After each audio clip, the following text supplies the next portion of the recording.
로마서 15장 22절입니다.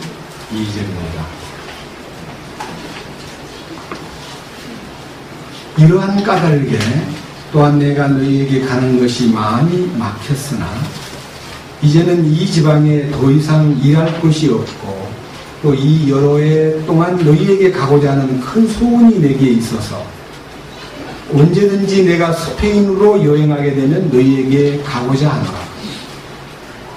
만일 내가 먼저 너희와 사귐으로 다소 채워질 수 있다면 나의 여행 중에 너희를 보기 바라고 또 너희가 나를 거기로 보내줄 것을 바라노라. 그러나 지금은 내가 성도들을 섬기기 위해 예루살렘으로 갔느니 이는 마케도냐와 아가야 사람들이 예루살렘에 있는 가난한 성도들을 위해 얼마를 기부함으로 기뻐하였기 때문이다. 참으로 그 일로 인해 그들이 기뻐하였느니라. 또한 그들은 저들에게 빚진 자들이니 만일 이방인들이 저들의 영적인 것들에 참여하였거든 육신의 것들로 저들을 섬기는 것도 그들의 의문이라. 그러므로 내가 이 일을 행하고 이 열매를 봉인하여 그들에게 준 뒤에 너희에게 들러서 스페인으로 가리라. 내가 너희에게 갈 때에 그리스도의 복음의 복을 충만히 가지고 갈 줄로 확신하노라. 29절 말씀까지 읽었습니다. 다시 한번 기도드리겠습니다. 주님, 진심으로 감사드립니다. 저희들을 한 주간 동안도 많은 우기 속에서 많은 사람들이 어려움을 당하고 또 많은 비 피해를 통해서 온 장안이 시끄럽고 복잡하기도 하고 또 피해 입은 사람들의 아우성 소리가 들리기도 하였습니다. 주님, 이 땅 위에 이른 모든 징조나 모든 현상들이 하나님이 내리신 것이라고 사람들은 말하지만 사람들이 얼마나 관리를 소홀히 하고 자기 이익만을 위해서 남들이 어떻게 되든지 말든지 너무 한쪽으로 치우친 생각들 때문에 인재가 덮친 것을 여러 군데에서 보았습니다. 저 우리들이 이 땅에 나타내고자 하시는 땅을 다스리는 이 권한에 대해서 제대로 실천하지 못하고 순복하지 못했던 어리석음을 용서하여 주시옵소서. 우리들은 주님의 은혜 가운데서 이 땅에 사는 목적이 그리스도를 나타내고 땅을 다스리는 것에 대한 훈련이라는 사실을 믿고 이 땅에 주어진 우리 인생에게 하나님이 내리신 거룩한 명령과 구별된 삶에 대해서 우리가 바로 알고 바로 행하여 그러하지 못한 사람들에게 모본을 보이고 우리 주님의 명령을 수행하는 것이 얼마나 행복한가를 보여주시는 우리가 되게 하여 주시옵소서.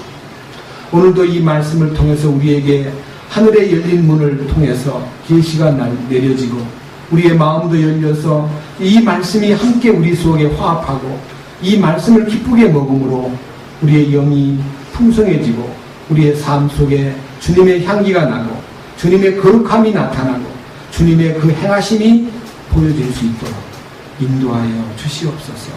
이 말씀을 전하는 종의 입을 주께서 주관하시고 말씀을 듣는 여러 사랑하는 형제와 자매들의 귀를 열어주시며 마음을 열어주시며 이 말씀을 기꺼이 받아서 참으로 힘있는 어느 누구가 보아도 주님 안에서 행진하는 바로 주님과 동행하는 삶이 되도록 인도하여 주시옵소서.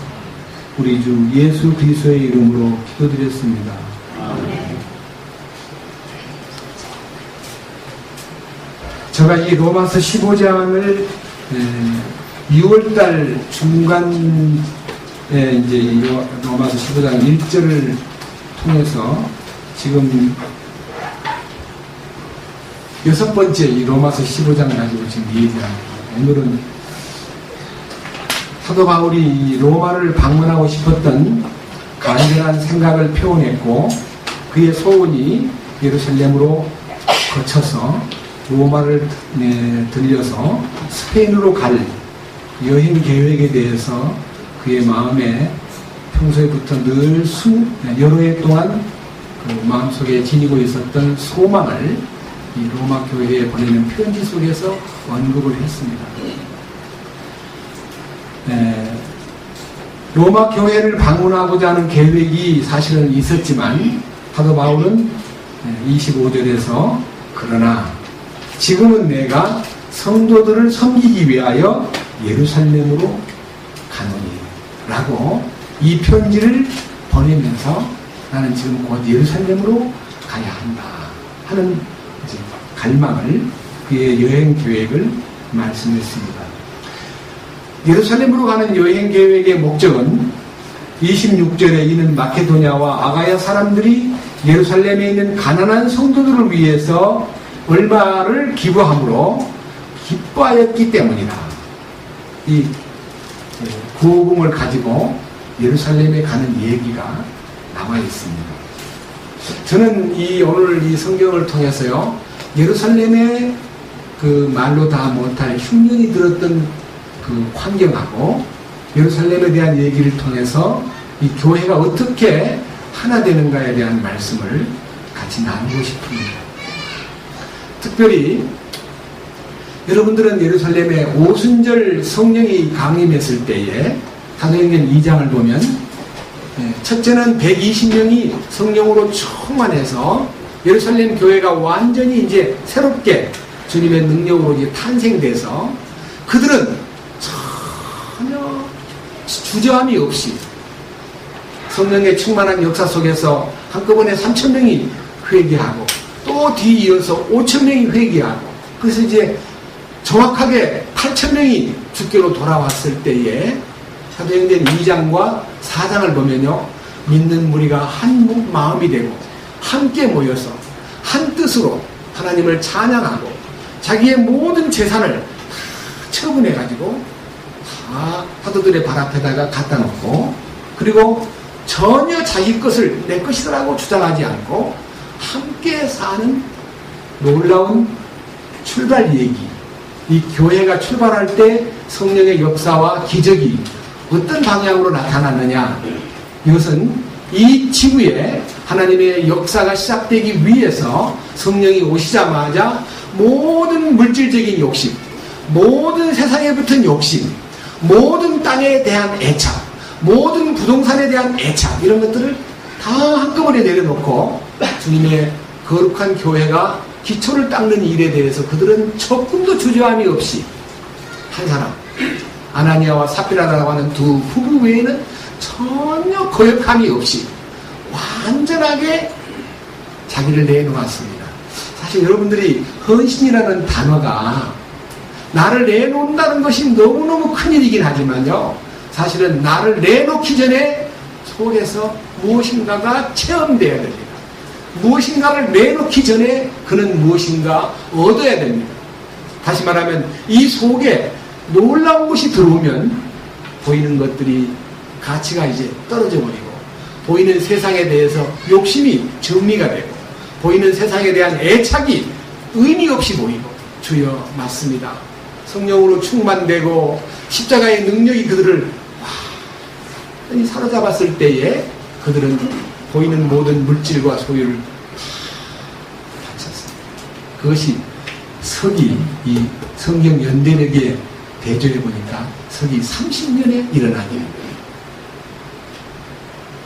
그런데 30년이 처음 출발할 때 이 폭발적인 사건이 성경에서 일어났다고 해서 사도 바울이나 베드로가 전도를 하러 다니면서 예를 들면 고넬료를 구원받게 한 다음에 예루살렘에서 있었던 것 같이 당신 재산과 땅이 있으면 다 내놓으세요. 고넬료 집안에 성령이 충만했을 때에 어느 누구도 예루살렘에서 일어난 그 사건에 대하여 그것을 그렇게 행동하라고 그 모양을 따르라고 강조한 기록이 없고, 안디옥을 중심으로 해서 1차, 2차, 3차 선교 여행을 떠난 사도 바울이 아시아 쪽에서 유럽 쪽에서 어떤 곳에서도 예루살렘에서 일어났던 그 일을 그대로 따라야 된다고 강조하거나 가르친 내용이 없기 때문에 오늘날도 십자가를 통해서 자기가 점이 되고 성령으로 말미암아 충만된 속에 들어왔다 할지라도 땅도 팔고 집도 팔고 다 팔아서 내놓으시오. 그런 명령이 기록되어 있지 않습니다. 그런데 참으로 놀라운 것은요, 이 예루살렘의 희생이, 이 예루살렘의 헌신이 바로 하나님에게 연결된 것이기 때문에 하나님께서 그 땅에, 사도행전 참 놀라운 얘기는 사도행전 11장을 가보면요, 이런 기록이 있습니다. 사도행전 11장은 아직 이방 전도가 계시되기 전, 다시 말하면 열방을 향하여 선교를 착수하기 전에 어떤 대언자인 아가보라는 사람이 이스라엘 예루살렘에 일어날 큰 대언을 했습니다. 다시 말하면 그 예언의 내용은 흉년입니다. 흉년. 사도행전 11장 27절. 그 무렵에 대언자들이 예루살렘에서 안디옥에 이르렀고 그 중에 한 사람 곧 아가보라 하는 사람이 일어나 성령을 통해 온 세상에 두루 큰 흉년이 될 것을 표적으로 보여주었는데 카이사르 클라우디우스 시대에 그 일이 이루어지니라. 이제 성경에 보면요, 카이사르 클라우디우스, 이 카이사르란 말은 시저, 다시 말하면 로마 황제의 이름을 얘기하는 겁니다. 이 카이사르 클라우디우스라는 황제는 로마의 제5대 황제입니다. 제5대 황제. 그리고 이 클라우디우스라는 사람이 죽고 바로 그 뒤를 이어서 즉위한 사람은 6대 황제인 네로입니다. 네로는 서기 54년에 황제가 되어서 서기 68년에 죽었는데 사도 바울과 베드로는 서기 67년에 그 네로에 의해서 희생되었습니다. 순교자가 된 것입니다.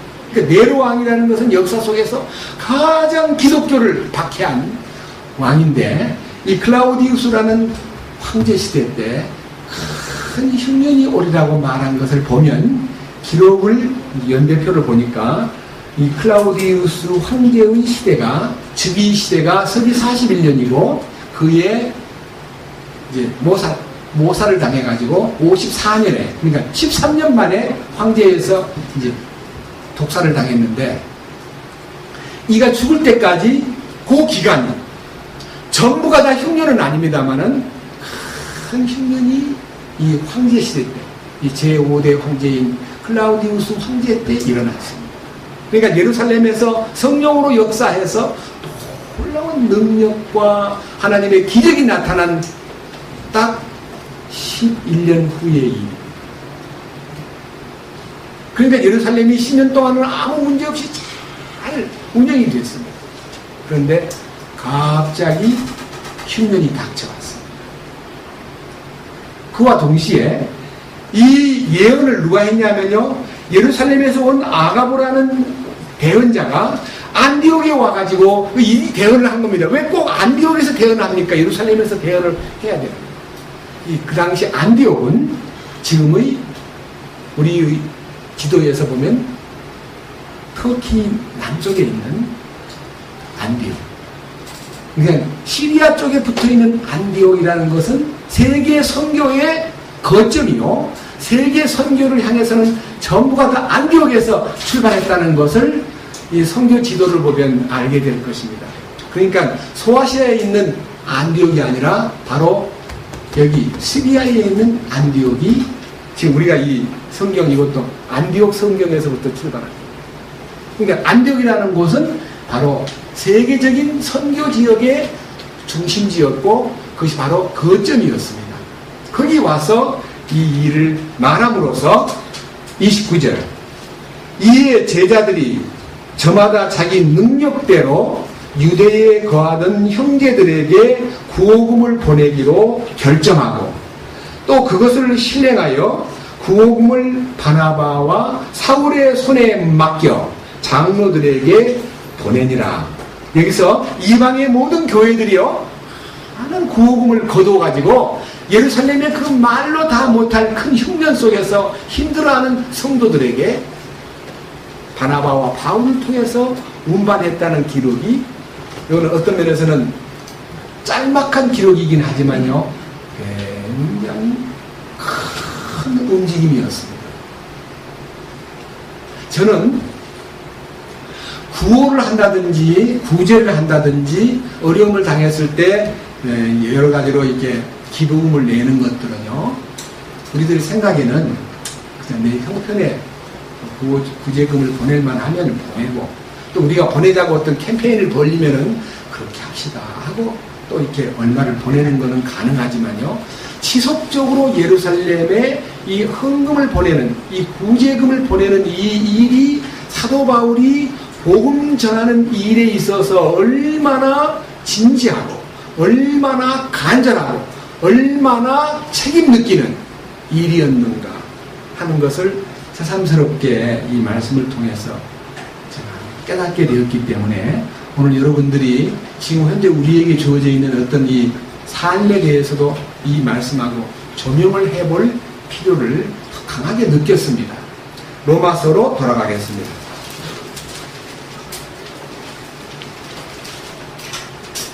로마서 12장부터 우리가 살아있는 희생물로 하나님께 드려야 된다고 하는 이 합당한 섬김에 대해서 말씀을 나누었고, 이 세상에 동화되지 말고 우리의 생각을 새롭게 함으로 변화를 받는 일에 대해서 특별하게 아주 강하게 우리에게 선포된 말씀을 기억하실 것입니다.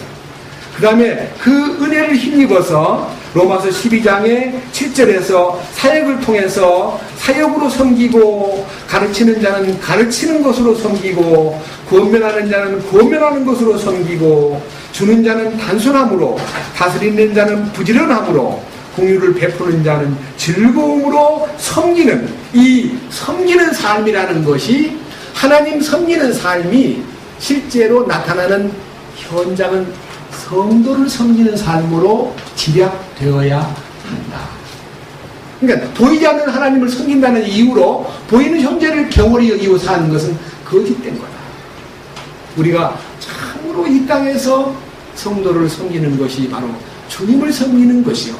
사도 바울은 다메섹 도상에서 주님을 만날 때 사울아 사울아 네가 왜 나를 핍박하느냐는 말을 듣는 순간에, 아하, 내가 예수님을 직접 공격하고 내가 예수님을 직접 향해서 도전하지 않았지만은 예수 믿는 사람들을 죽이고 예수 믿는 사람들을 향해서 핍박하고 예수 믿는 사람들에게 온갖 일을 행한 것이 바로 예수님에게 한 것이었구나.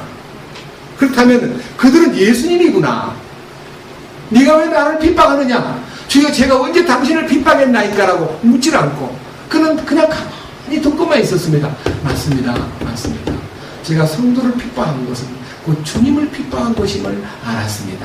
이 마음 때문에요, 바울 사도는 평생을 성도들을 향해서 절대로 명령을 하거나 꾸짖거나 그들을 억압하지 않고 주님을 대하듯이 대했던 사도 바울의 실제적인 삶이 있기 때문에, 사도 바울은 예루살렘의 고통스러운 얘기를 듣고요, 이방에 다니면서 얼마나 열심히 했는가 하는 것은 제가 성경 기록들을 이렇게 조용히 조명해 볼 때 너무 감동적인 데가 많습니다. 저는 이 교제가 우리 가운데서 시작된 것은 2005년 1월 달부터 첫 주일부터 시작돼가지고 지금 이제 6년째 접어들지만요, 저는 이 교회에서 한 번도 헌금 설교를 해본 적이 없습니다. 오늘도 헌금 설교를 할 마음이 없습니다. 다만 이 복음을 지닌 주님의 일꾼들이 어떤 방향으로 이 물질을 지배하고 이 물질을 사용했는가에 대한 얘기를 정말 진솔하게 선포하고자 합니다. 먼저 데살로니가 전서를 한번 보겠습니다. 데살로니가 전서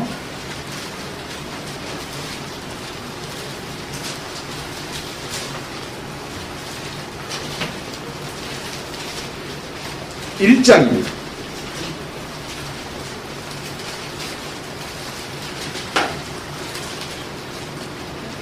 2절부터 말씀을 읽겠습니다.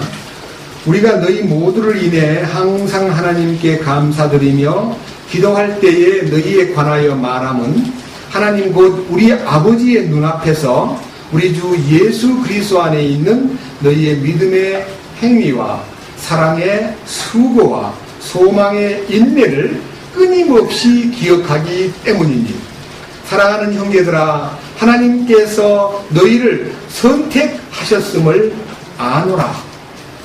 이 데살로니가 교회에 대한 사도 바울의 이 편지 서문에 믿음의 행위와 사랑의 수고와 소망의 인내를 끊임없이 이 믿음과 사랑과 소망이 연결되어 가지고 믿음으로 행동을 생산하고 사랑으로 수고가 나타나고 소망 때문에 인내가 이게 결실을 맺는 이 단계에 대해서 말하면서 하나님께서 너희를 선택하셨음을 내가 압니다 라고 말해놓고 5절 이는 그 선택받은 사람에 대한 선택의 모습이 어떤 모습이냐, 부르심을 입는 것과 선택을 받는 것은 별개라는 것을 여러분이 꼭 아셔야만 됩니다. 많은 사람이 부르심을 입긴 했지만요 선택받은 것에 대해서는 상당히 그냥 장로교의 예정론에 의해서 나를 선택했다고 믿고 있지만 그런 선택이 아니고 불러낸 것은 에집트에서 나온 거지만요 선택은 가나안에 들어가는 겁니다.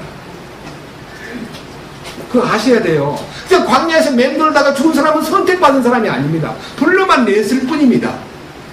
오늘날 여러분들이 참으로 부름받은 사람으로서 부르신 그분께서 우리를 의롭다 하시고 의롭다 하신 그분께서 우리를 완전히 선택해서 하나님의 영광에 참여할 수 있는 그 자리로 들어가도록 이끄심에 대해서 우리는 눈을 떠야만 됩니다.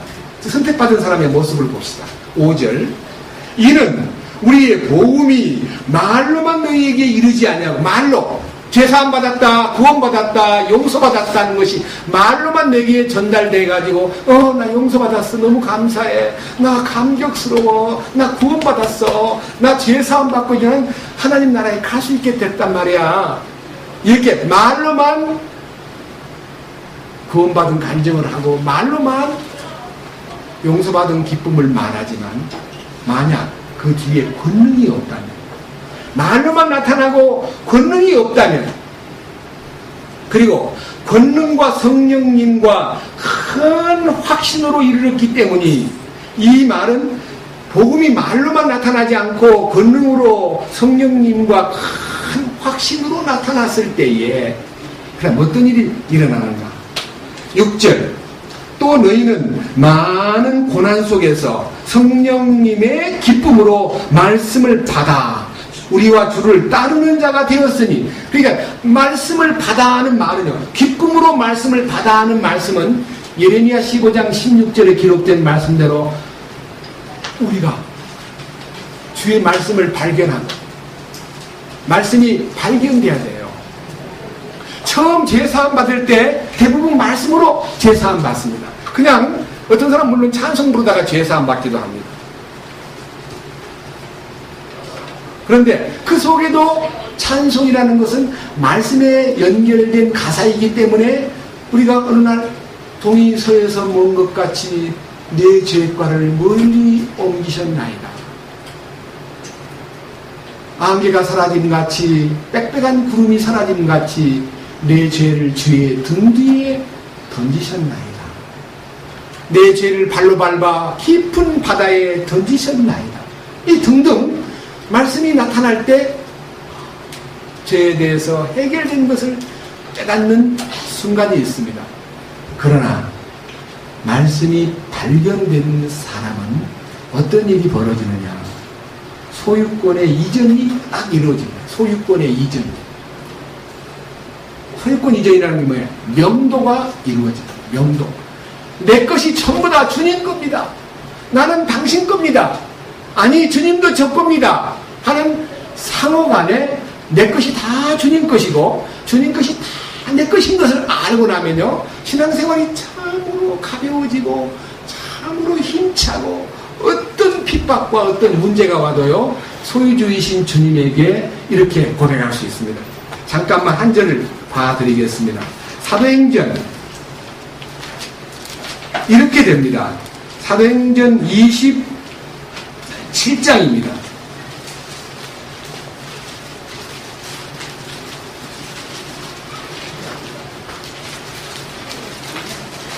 사도행전 27장.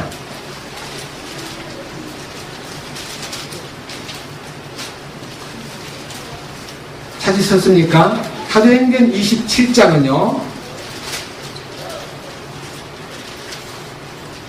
사도 바울이 지금 로마로 이송되고 있는 그 배에서 일어난 사건입니다. 특별히 이 배가 지중해를 항해하던 중에 그레데 섬이라고 하는 섬 밑에서 큰 광풍을 만나가지고 이 풍랑 속에서 너무 말로 다 못할 고통 속에 이 배가 밀리고 배 안에 있는 사람들은 다 이 배가 파손되지 않기 위해서 배 안에 있는 모든 물건들을 다 바다에 버리고, 특별히 배에 쓰는 기구까지도 바다에다가 버리고, 야, 죽었다, 우리는 이제 죽었다, 막 어쩔 바를 모르고 있는 그 순간 하나님이 바울에게 계시가 있겠습니다. 바울아, 밑에 보십시오. 27장 22절입니다. 27장 22절. 이제 내가 너희를 권하노니 기운을 내라. 배만 잃을 뿐 너희 중 한 사람도 생명을 잃지 아니하리라. 그 다음 다같이 23절 읽겠습니다. 나를 소유하신 하나님 곧 내가 섬기는 분의 천사가 이 밤에 내 곁에 서서 이르되 바울아 두려워하지 말라. 네가 반드시 가이사르 앞에 가야 하리라. 보라, 하나님께서 너와 함께 항해하는 자를 다 네게 주셨느니라. 이 배 안에 탄 사람들이 예수 믿는 사람들은 아닙니다. 이 배 안에 탄 사람들은 그 누구도 바울의 말에 귀를 기울이지 않았습니다. 그렇지만은 제수 바울이 주님과 대화를 통해서 이 배 안에 있는 자를 다 내가 내게 주었느니라는 말을 듣고 하나님 감사합니다. 뿐만 아니라 이 배 안에 탄 사람들이 지금 먹지 못해가지고 먹을 마음도 없고 먹을 정신도 없어요. 지금 생명이 왔다 갔다 하니까 이때 하나님께서 이 배 안에 있는 자들을 다 네게 주었다 그렇게 말씀하시면서 여기 23절에 나를 소유하신 하나님, 내가 소유한 하나님이 아니고 나를 주인으로 삼아 나를 소유권을 갖고 계신 나의 소유주이신 주님이 나에게 말씀하시기를 바울아 두려워하지 말라. 이 항해하는 모든 배 안에 있는 사람을 다 너에게 주었다.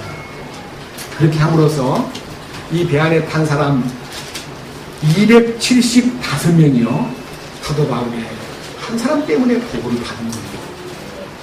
이게 놀라운 일 아닙니까? 저는 제가 이런 마음의 기쁨도 있습니다. 어떤 버스를 타고 막 달리는데 막 좀 위험하다고 느껴도 주님, 저는 지금 사명을 갖고 갑니다.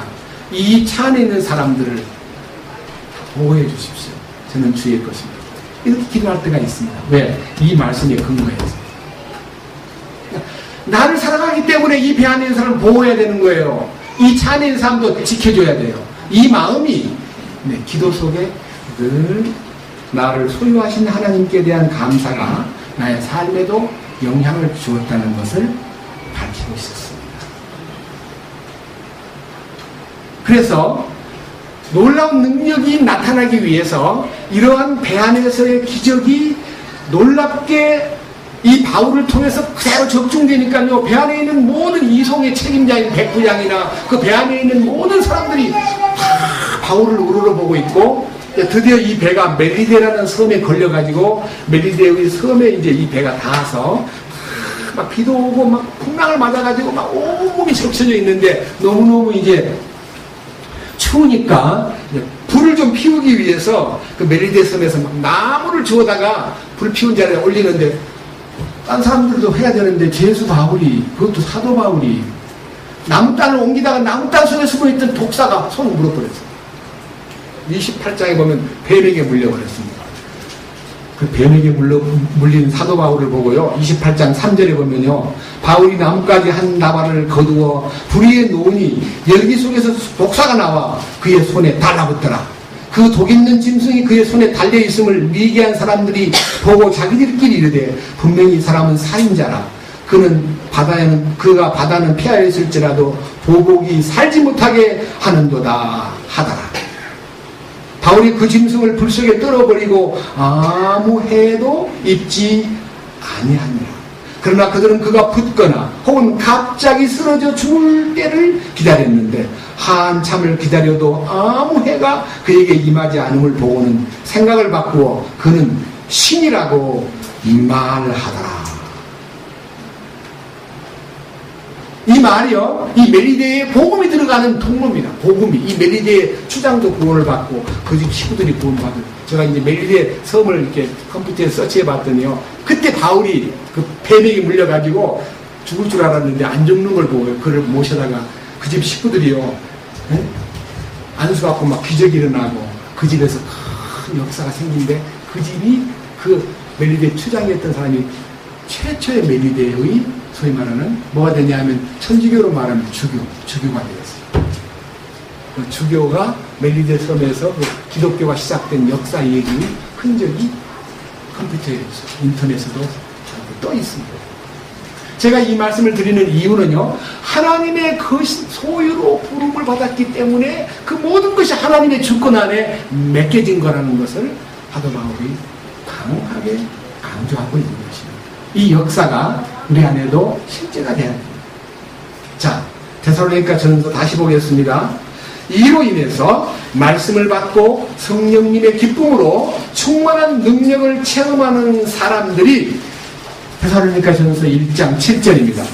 그러므로 너희는 마케도냐와 아가야에서 믿는 모든 자들에게 본이 되었느니라. 그러니까 이 믿음의 본이라는 것은 주님을 말하는 겁니다. 내가 믿음의 본을 보인다는 말은 나 자신이 드러나고 내가 인격적으로, 내가 행동으로, 내가 모든 언행 심사에서 야, 본이 된다. 저분은 참 모범적인 사람이다. 그런 모습으로 사람을 우러러보는 게 아니라 저렇게 형편없는 인간이 주님의 은혜로 저렇게 변했구나. 정말 주님은 위대하시구나. 주님은 참 놀랍구나. 이렇게 변화된 사람을 보고 주님을 봐야 되는 거지, 변화된 사람만 쳐다보고 그 사람을 본받아야 된다고 하는 것은 맞지 않습니다. 여러분, 저도 굉장히 어려운 과정을 거쳐서 여기까지 왔습니다. 저는 종교적인 것에 너무 열렬했기 때문에 종교적인 힘에 의해서 말씀 전한다는 이유 때문에 군림하고 형제들을 위해서 큰 소리치고 상당히 높은 자리에 앉아가지고 있는 줄로 착각했습니다. 그런 세월을 30년 동안 살다가 회개하고 낮아진 자리에 왔는데, 지금 여러분들이 제가 낮아진 자리에 있는가 아니면 아직도 높아진 자리에서 있는가를 물론 뭐 유심히 보시면 말만 그렇지 높아진 것 같은데, 되게 제가 어른노릇 하려고 그러는데 말하고 행동하고 다른데, 그렇게 느끼신 사람이 있으면 저한테 개인적으로 말씀해 주세요. 저는 내일 모레 70인데요 70이라는 이유 때문에, 나이 때문에 군림하거나 경력 때문에 군림하거나 성경을 많이 한다는 이유 때문에 누구에게든지 어떤 행동으로 진압하고 그들을 제재하고 그들을 통제하려는 마음이 만분의 1도 없습니다. 주여, 주께서 그들을 주장하소서, 주께서 그를 고쳐주소서, 주께서 그를 붙잡아 주십시오라고 하는 기도 외에는 저는 할 것이 없습니다. 여기 성경 보십시오. 8절, 주의 말씀이 너희로부터 나와. 그러니까 믿는 모든 자에게 본이 된 삶이라는 것은 말씀으로 인하여 그 말씀이 너희로부터 나와. 말씀이 나왔다는 거지 그 사람 행동이 나온 거 아니잖아요. 말씀이 나와 마케도냐와 아가야에 울려 퍼졌을 뿐 아니라 말씀이 울려 퍼지는 거예요. 그 사람의 인격이, 그 사람의 인기가 퍼지는 게 아니고. 성경 다시 안 보여요. 자세히 보세요. 이 데살로니가 교회의 사람들이 하나님을 향한 너희의 믿음이 모든 곳에 널리 퍼졌나니 그러므로 우리는 아무것도 말할 필요가 없더라. 뭐 이런저런 말이 필요 없다는 거예요. 왜? 주님이 나타나니까. 이 부분이 데살로니가 교회의 특성을 설명하는 겁니다. 선택받았고 성령님으로 충만하고 말씀으로 충만하고 권능이 나타나는 흔적을 이렇게 표현하는 겁니다. 여기 유의해서 보십시오. 이 7절에 마케도냐와 아가야에서 그랬고 8절에도 주의 말씀이 너희로부터 나와 마케도냐와 아가야에 울려 퍼졌을 뿐 아니라, 울려 퍼졌다는 말씀은 말씀이 울려 퍼지는 겁니다. 말씀의 실제 살아있고 운동력이 있는 말씀이 역사하여 울려 퍼지는 걸 말합니다. 이 두 지역을 염두에 두고 본문을 다시 보겠습니다. 로마서 16장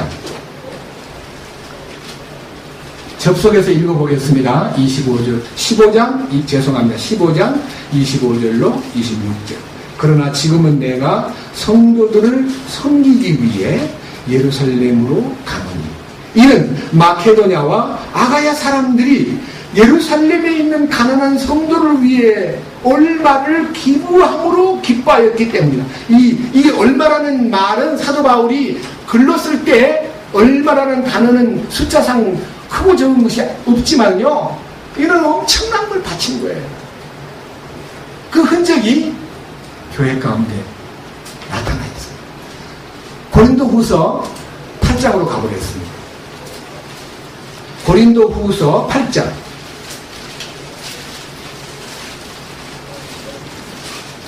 1절입니다.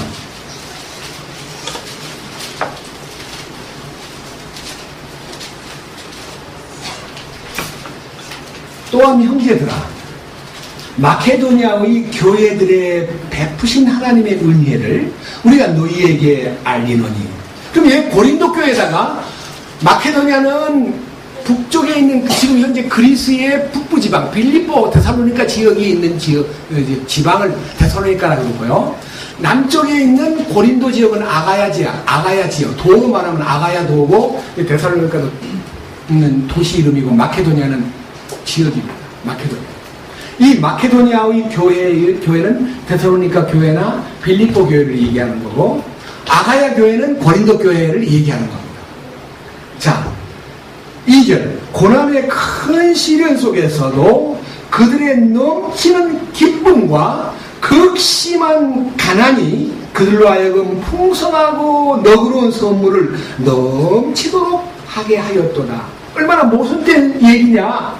아주 태평하고 아주 행복한 속에서 넘치는 기쁨을 갖고 아주 부유한 속에서 풍성한 연보가 나왔다 그러면은 너무너무 쉬운 얘기인데, 두 개 다 환경과 실제가 어려운 거예요. 어려운 곳이었어요.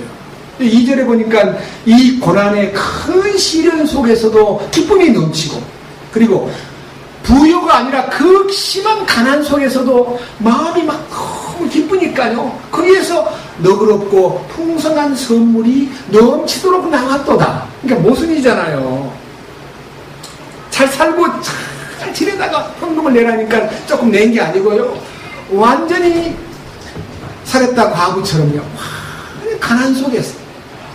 그러니까 예루살렘에 흉년된 것만 있는 게 아니라 이방 땅인 저 마케도냐나 아가야나 로마나 온 천재 천하에다 흉년이 든다 그랬기 때문에, 사실은 예루살렘 교회와 다른 점이 뭐냐, 예루살렘 교회는 무소유가 되어버렸고 이방 땅에 있는 성도들은 그나마도 집이 있든 땅이 있든 나름대로의 가축이 있든 조금 남아있었습니다. 그러나 부유한 편은 아니었어요. 근데 보십시오, 어떻게 했는가. 3절, 사도 바울이 그걸 성령으로 이제 딱 예단을 한 겁니다. 내가 증언하노니 그들이 힘 닿는 데까지 하였을 뿐 아니라 참으로 힘에 넘치도록 자원하여 하였고. 그러니까 힘에 닿는 대로 형편대로 한 게 아니라요, 정말 힘에 겹게 예루살렘 교회를 돕자. 우리가 할 일이다. 예루살렘 교회를 살려야 된다. 그렇게 마음이 묶어진 거예요. 그 다음 보세요. 4절, 우리가 이 선물을 받아줄 것과 또 성도들을 섬기는 교제의 일을 맡아줄 것을 우리에게 매우 간절히 구하였노라. 소식은 들었지만은요, 바울의 입으로, 바나바의 입으로, 여러분 예루살렘이 어렵습니다, 우리 좀 헌금합시다, 이렇게 말을 한 게 아니라 예루살렘의 어려운 소식을 듣긴 들었는데 바울이 아무 말도 안 하니까 그들이 스스로 힘에 넘치도록 물질들을 모아가지고 사도 바울에게 제발 좀 갖다 주세요. 제발 좀 예루살렘을 도와주세요. 이렇게 거꾸로 예루살렘을 향한 그 뜨거운 마음이 사도 바울에게 전달되었더라. 그 말입니다. 밑에 보십시오. 5절. 그들은 우리가 바라던 것과 달리 이 일을 행하되 먼저 자신을 주께 드리고 또 하나님의 뜻에 따라 우리에게 주었도다. 먼저 이 물질을 내놓기 전에 먼저 자신을 주여 나는 주의 소유입니다. 사도 바울이 그 배에서 타선 직전에 있는 그 위험한 로마행 죄수로 끌려가던 지중해 산의 그 풍랑 속에서 나를 소유하신 하나님이라고 간증했던 것처럼 그 성도들도 모든 것이 주님 겁니다. 주님 나를 받아주소서. 그렇게 고백한 다음에 하나님의 뜻에 따라 물질을 우리에게 주었도다. 그랬어요. 7절. 그러므로 너희가 모든 일 곧 믿음과 말과 지식과 모든 열심과 우리를 사랑하는 일에 풍성한 것 같이 이 은혜에도 풍성할지니라. 여기 지금 이 7절 속에는요 모든 게 다 들어있어요. 이 물질 바치는 문제나 성도를 섬기는 문제나 돕는 문제나 자기를 주께 내놓는 문제가 여기에 짤막짤막한 단어 속에요 믿음과 말과 지식과 모든 열심과 우리를 사랑하는 일에 풍성한 것 같이 이 은혜에도 풍성할지니라. 이 은혜라는 얘기가요 여기 지금 몇 군데 나오는데 여기 1절에 또한 형제들아 마케도냐 교회들에게 베푸신 하나님의 은혜를, 하나님의 은혜가 뭐냐? 성도를 섬기는 이 일마저도 하나님의 은혜다 이거예요. 하나님의 은혜를 받은 보상이 아니라 하나님의 은혜를 받은 그 은혜 위에 더 큰 은혜가 성도를 돕기 위한 그 뜨거운 마음은 하나님이 주신 은혜다 이거예요. 밑에 또 보십시오. 6절. 그러므로 우리는 디도에게 요청하여 그가 이미 시작하였은즉 같은 은혜를 또한 너희 안에서 끝낼 것을 구하였느니라. 같은 은혜라는 것은요 1절에 있는 마케도냐 교회들에게 베푸신 하나님의 은혜가 이 속에서 완전히 끝날 때까지, 이 은혜의 역사가 끝날 때까지 지속하라 하는 뜻이고, 그 다음 7절에는 이 은혜에 풍성하라. 이 은혜의 풍성이라는 것이 이 은혜의 이 섬기는 일들이요 은혜입니다. 은혜. 섬기는 일을 내가 어떤 사람에게 도움을 주고 그에 구제했기 때문에 그가 나한테 은혜를 입은 게 아니라 주님이 내게 은혜를 주셔가지고 그에게 은혜를 쏟아붓게 만드는 거라 이 말입니다. 이 밑에 보십시오.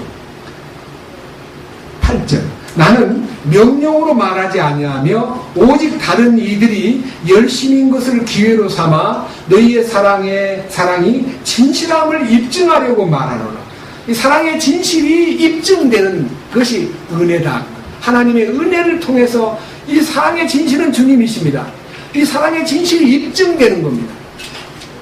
사실 여러분들 신앙생활이요 지금 너무 소극적인 것에 대해서 주님께서 오늘 이 시간 말씀을 통해서 여러분들의 마음에 있는 소극적인 자세를 좀 혁파하고 좀 더 적극적으로 말씀에 임하시는 것을 보고 싶습니다. 듣기만 열심히 듣지 말고요 자기를 조명하세요. 과연 내가 하나님의 은혜 가운데 있는가? 내가 지금 죄사함 받고 이 왕국복음을 깨닫고 하는 이 은혜도 너무 놀라운 은혜지만 이 은혜가 실제 내 속에서 약동하기 위해서 이 9절에 있는 얘기가요 실제 여러분 속에서 맴돌고 살아있어야 이 은혜가 은혜되고 이 섬기는 일이 은혜로 나타난다 이 말입니다. 다같이 9절 읽겠습니다. 우리 주 예수 그리스도의 은혜를 너희가 알거니와 그분께서 부유하셨으나 너희를 위하여 가난하게 되심은 자신의 가난으로 말미암아 너희를 부유하게 하려 하시니라. 하나님은, 우리 주 예수님은 우주의 주인이고 부유하신 분입니다. 근데 그 부유하신 분이 우리를 위해서 뭐가 됐어요? 가난한 거지같이 오셨어요. 오실 때 거지같이, 거지보다 못하게 오셨어요. 어떻게 마법관에서 탄생합니까? 거지는 마법관에서 탄생했단 말 없습니다. 그리고 그는 갈릴리 나사렛 동네에서 가장 가난한 목수 집안에서 30년을 살았습니다. 이름도 없이 빛도 없이 어느 누구도 알아주지 않고 어느 누구도 그에 대해서 매력을 느끼지도 않고 아주 비천한 장소에서 살다가 하나님의 뜻이 나타나는 공생애의 시작, 30살이 되면요, 대제사장이 이 레위 계통은 30세에 즉시 등극하여 일을 시작합니다. 기름 부음 받은 자는 30세에 등극합니다. 그래서 옛날부터 아론의 계통의 제사장들은 30살 돼야 제사장이 되고요, 다윗도 30살에 왕이 되었고요, 요셉도 30살에 왕이 되었고요, 우리 주님도 30살에 공생애를 시작하셨습니다. 그러면 주님이 당신이 부유하신 분으로서 우리를 위하여 가난하게 되신 이유는 당신의 가난함을 통하여 우리를 어떻게 하려고요? 우리를 무슨 부유를? 예? 돈 많이 버는 사람 되게 하려고? 우리 부자 되게 만들려고? 사람들이 인사합니다. 부자 되라. 부자 되세요. 부자 되세요. 이거 현대 인사입니다. 주님을 모시면 부자가 되는 겁니다. 네? 안 그래요? 여러분 솔직히 한번 체험이 있다면요, 모든 것을 구하고 명예도 구하고 돈도 구하고 출세도 구하고 많은 걸 찾다가 주님을 만나고 나면 제가 분명히 여러분에게 얘기합니다. 세상 사람 날 부러워 아니하여도 나도 또한 세상 사람 부럽지 않네. 하나님의 은혜를 생각할 때에 할렐루야 찬송이 저절로 나네. 이게 실제가 돼야 됩니다. 아무것도 부럽지 않습니다. 다만 여기요, 주님의 은혜를 너희가 알거니와 그분은 원래 부유하신 분이었지만 너희를 위하여 가난하게 되심은 하는 말은, 예루살렘은 예루살렘으로서 세상에서 가장 발전된 도시였고 그들은 나름대로 여기저기에서 막 이사를 와도요 많은 돈을 갖고 와서 땅을 삽니다. 예를 들어 한 사람 여러분 앞에 소개하겠습니다.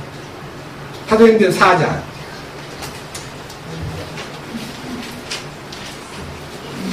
사도행전 4장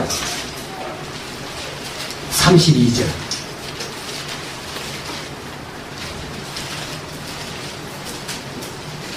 믿는 자들의 무리가 한마음 한혼이 되어 모든 것을 공동으로 소유하고 그들 중에 아무도 자기 소유를 조금이라도 자기 것이라고 말하지 아니하더라. 사도들이 큰 권능으로 주 예수님의 부활을 증언하며 큰 은혜가 그들 모두에게 임하니라. 그들 가운데 부족한 자가 아무도 없었으니 이는 땅이나 집을 소유한 자들이 다 그것을 팔아서 그 판 것의 값을 가져다가 사도들의 발 앞에 두매 그들이 각 사람에게 필요한 대로 나누어 주었기 때문이더라. 사도들이 키프로스 지방 출신의 요새라고 하는 레위 사람에게 바나바라는 이름을 주었는데 그를 번역하면 위로의 아들이라는 뜻이라. 키프로스가요, 사이프러스. 여러분, 굉장히 그 당시 항구 도시로서요 많은 항해자들이 머물렀다 가기 때문에 그 돈이 많은 지역에서 거기서 돈을 많이 벌었어요. 바나바라는 사람이. 원래 이름은 바나바가 아닙니다. 원래 그 사람 이름은 요세요, 레위 지파에 속한 키프로스 지방 출신이라니까 레위 지파에 속한 사람인데 멀리 이민을 가가지고 거기서 돈을 많이 벌었어요. 그리고 예루살렘으로 돌아왔어요. 보세요. 36절. 사도들이 키프로스 지방 출신의 요새라는 레위 사람에게 바나바라는 이름을 주었는데 그가 이제 구원을 받고 이름을 하나 얻었어요. 당신은 바나바요. 당신은 위로의 아들이요. 매리인으로서 바깥에 나갔다가 돌아와서 구원받고 나니까 너무 사랑스러워서 당신 이름은 바나바야. 바나바라는 이름을 지어주었습니다. 바라는 말은 아들이란 뜻인데요. 위로의 아들, 위로의 아들. 밑에 보십시오. 37절. 그가 땅이 있었으므로 그것을 팔아 그 돈을 가져다가 사도들의 발 앞에 둡니다. 보통 이민 갔다가 돌아올 때 땅 싸가지고 못 오잖아요. 재산 처분하고 돈 보따리 메고 돌아왔는데 거기 와서 또 땅 사는 거예요. 예루살렘에 굉장히 좋은 넉넉하게 나중에 어떤 투자 가치가 있다고 느끼는 걸 사놨을지도 모르겠습니다. 근데 이 모든 행동이 어떻게 나타나느냐? 33절에 첫째는 사도들의 큰 권능으로 주 예수님의 부활을 증언하며 큰 은혜가 그들 모두에게 임하니라. 그러니까 부활의 능력, 부활의 주님이 그들에게 나타남으로 그 모든 것에 대해서 가치가 딱 바뀐 거예요. 주님을 모시지 않을 때는요, 세상이 내 마음에 모셔진 바 됩니다. 돈도 내 마음에 앉아있고 물질이나 많은 재산이 내 마음에 웅크리고 있는데요, 주님이 내 안에 오셔가지고 주인이신 주님이 돈도 내쫓고 욕심도 내쫓고 애착도 내쫓아가지고 주님으로 만족하겠습니다 하는 첫 번째 예루살렘 교회의 표시로 바나바도 처분했어요. 근데 사실은 바나바가 누구냐? 마가 요한의 외삼촌이잖아요. 맞잖아요. 마가 요한의 외삼촌. 마가 요한의 어머니는 마리아고 마가 요한의 집 다락방은 초대교회의 출발하는 집입니다. 그 집도 부잣집이에요. 마가는 바울과 함께 바나바와 함께 복음전으로 갔다가 밤빌리아에서 도중하차함으로써 사도 바울이 나중에 2차 여행 떠날 때 거절함으로써 버림받은 것처럼 보였지만 그 일 때문에 마가가 회개하고 나중에 돌아서서 하나님 앞에 바르게 된 후에 마가복음을 기록하지 않았습니까? 너무나 놀랍지 않습니까? 바나바처럼 왜 오냐 그러고 그냥 데려갔으면은 아무 일도 안 일어났을 텐데요, 냉정하게 성령님의 뜻으로 마가를 거절함으로써 마가가 심히 충격을 받고 어찌할 바를 모르면서 고통 중에 있다가 회개했을 때 바울이 보낸 편지에 사랑하는 마가 요한이 지금 필요하니 그를 데리고 와라, 이렇게 다시 만남이 있고 풀어짐이 있는 것입니다. 그러니까 성령의 역사 속에서 분명히 속에 있는 것이 바꿔지는 어떤 내적인 변화가 있어야 외적인 변화가 있는데, 여러분 가운데 속에 변화도 안 하는데 자꾸만 왜 그렇습니까? 왜 주일날 놀러 갑니까? 왜 주일날 자꾸 딴 데 갑니까? 왜 주일날 등산 갑니까? 왜 친구를 자꾸 만납니까? 이렇게 말해봐야 쓸데없는 거예요.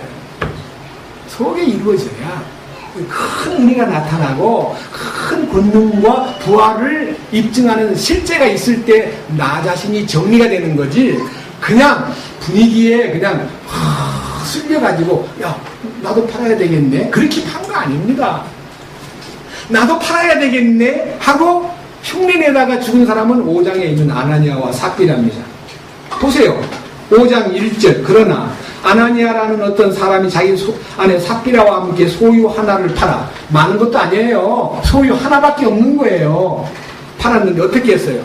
그 값에서 얼마를 감췄는데 그의 아내도 이 일에 은밀히 관여하였더라. 그가 일부만 가져다가 사도들의 발 앞에 두거늘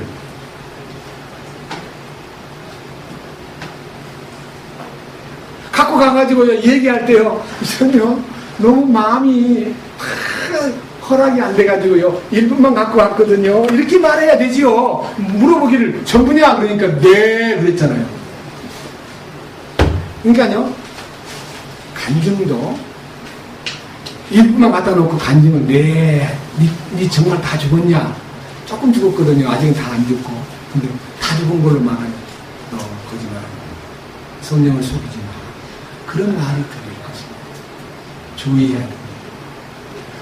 저는요 성도를 섬기는 이 일이요 신앙생활의 꽃이에요. 꽃. 다시 고린도후서 이제는 말씀을 다시 읽어보겠습니다.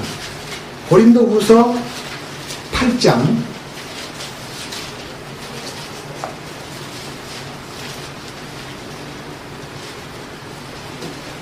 12절 먼저 자원하는 마음만 있으면 사람이 가진 대로 주께서 받으실 것이요 그가 갖지 아니한 것을 받지 아니하시리라. 우리 중에 과거에 신앙생활하는데 내가 돈 바칠 게 없다, 나는 돈이 없다 하는 거 다 얘기해요. 나는 정말 집이 너무 어렵기 때문에 돈이 없다 그러면요 옆에서 뭐라고 얘기하냐면 대출해 줄게. 대출 얼마 해라. 3년 기한으로 500만 원 헌금하고 대출 받아가지고 헌금하고 매달 갚아라. 이렇게 해서 이제 원금 이자 갚느라고 하다 보면 나중에 대출 받은 거 다 못 갚고 그만 돈이 없다고 안 바침으로써 막 암부가 들어오고 하는 얘기들이 과거에 교회 안에도 많고 많았습니다. 성경에는요 없는 것을 바치라 하지 않았습니다. 있는 것, 자원하는 마음이 중요하고 가진 것 중에서 받으실 것이요 갖지 아니한 것은 받지 아니하시리라. 예? 없는 것을 짜내는 하나님이 아니니라. 그 다음 13절 나의 뜻한 바는 다른 사람들은 편하게 하고 너희는 짐을 지게 하려는 것이 아니요 예루살렘 교회를 편하게 만들고 이방 사람을 짐을 지우려고 이렇게 말하는 거 아닙니다. 여러분 이 원리가요 균등의 원리예요. 보세요. 주님이 부유하신 분으로 가난하게 되신 것처럼 예루살렘이 부유 속에 있다가 가난하게 되어버렸습니다. 어떻게 하려고? 이방인들을 부유케 하려고. 그 다음 보십시오. 밑에 14절 다만 균등의 원리를 따르려는 것이니 균등의 원리 이는 이제 이번에는 너희의 넘치는 것으로 그들의 부족함을 공급하고 또한 그들이 넘치는 것으로 너희의 부족함을 공급하여 균등하게 하려는 것이라. 이 말은요 이 말을 읽으면 14절만 읽으면 야, 그 고린도 교회나 마케도니아 교회가 부자였구나 이렇게 말할 수 있지만 아까 제가 말씀드리지 않았습니까?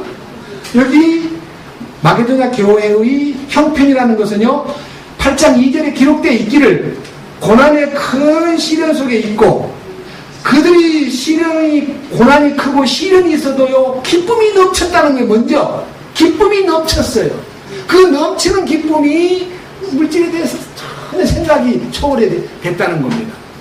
두 번째, 극심한 가난이 그들로 하여금 풍성하고 너그러운 선물을 넘치도록 하게 하였도다. 여기에 2절에 있는 넘치는 기쁨, 너그러운 선물을 넘치도록 한 그 넘침이 14절에 있는 너희의 넘치는 것으로 그들의 부족함을 공급하고 또한 그들의 넘치는 것으로 너희의 부족함을 공급하여 균등하게 하려는 것이라.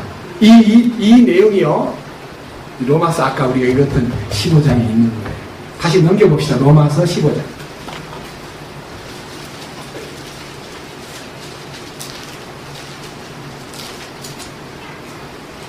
27절입니다. 참으로 그 일로 인해 그들이 기뻐하였느니라. 또한 그들은 저들에게 빚진 자들이니 만일 이방인들이 저희의 영적인 것들에 참여하였거든 육신의 것들로 저들을 섬기는 것도 그들의 의무이니라. 예루살렘이 완전히 육신의 것들을 다 쏟아부어버리고 영적인 것으로 가득히 채워진 것을 그들이 이방 땅의 예루살렘과 유대와 사마리아와 땅끝까지 이르러 내 증인이 되리라 하신 명령을 따라서 예루살렘 바깥으로 복음을 막 싣고 나갈 때요 그들은 그 넘치는 기쁨으로 주님을 갖고 나갔습니다. 그 대표적인 주자가 바울입니다.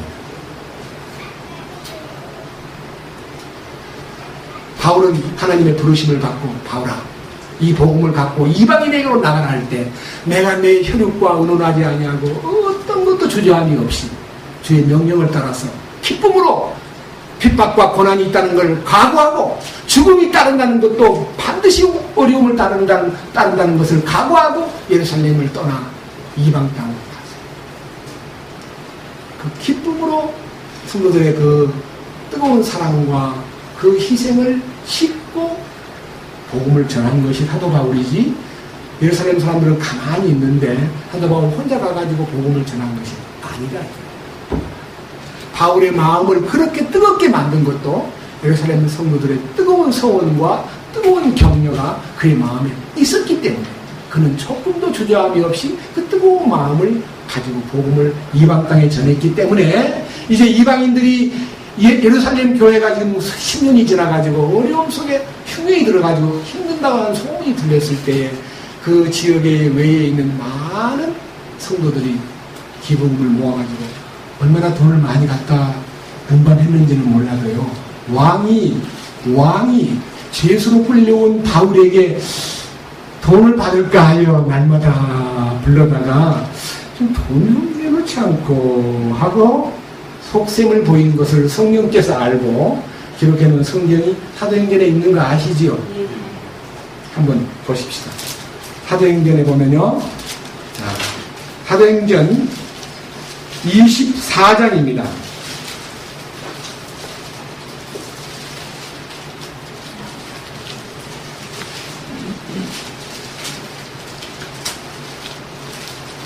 믿는 사람들을 돕기 위해서 해외에서 모금한 돈들을 가지고 예루살렘으로 왔을 때에 사도 바울을 보는 두 가지 견해가 있었습니다. 한 가지 견해는 24장 5절입니다.